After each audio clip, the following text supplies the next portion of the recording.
कढईत तेल टाकल्याबरोबर लसूण बारीक करून टाकायचा।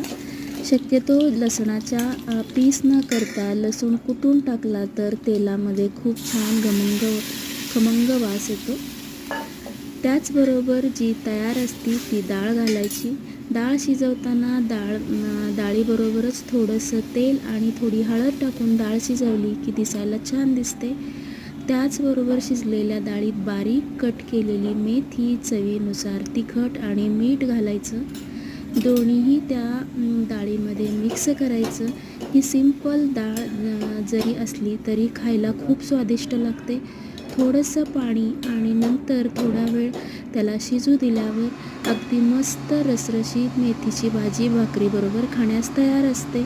जर तुम्हाला ती भाताबरोबर खायची असेल तर गरम गरम भात, थोडंसं मेथकूट आणि सोबत लोणचं